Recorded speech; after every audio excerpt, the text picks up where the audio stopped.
Et avec l'accélération du temps, cela nous permet de plus en plus de faire le lien entre ce qu'on compose, donc nos pensées, nos croyances, et ce qu'on écoute, l'expérience, et faire les liens entre les deux et de corriger le tir, quoi. Donc ça, c'est en lien avec la densité de l'information. Je vous avais parlé de l'information, du trou noir et tout ça, hein, mais quand vous êtes en montagne et que vous faites A, vous avez l'écho qui vous revient quelques secondes plus tard. Parce que le son, à notre fréquence, il voyage à une certaine vitesse et il vous revient à une certaine vitesse.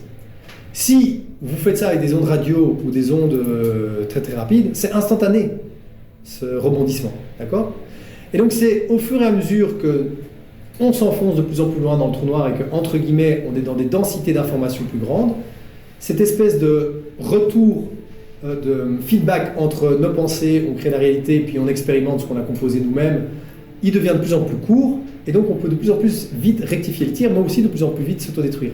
Et donc c'est comme s'il y a, je sais pas moi, 1000 ans ou 2000 ans, le moment où quelqu'un avait une mauvaise pensée et le moment où il en faisait l'expérience, c'est ce que dit Jésus, hein, celui qui vivra par l'épée, mourra par l'épée, hein, le côté, voilà, finalement, ça nous revient, quoi, quelque part.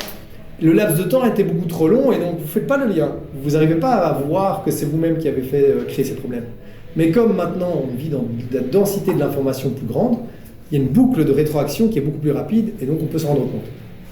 Mais donc, cette expérience de pensée-là, je ne dis pas que c'est la vérité, mais c'est juste pour vous mettre dans un état d'esprit où vous vous dites, ok, en fait, il y a plus, on ne peut rien gâcher, on ne peut rien vraiment casser. Il y a la seule chose qu'on peut faire, c'est choisir comment vivre ce truc de devenir des jardiniers galactiques, si vous voulez. Soit on le fait avec nos corps actuels et puis on les fait évoluer, etc.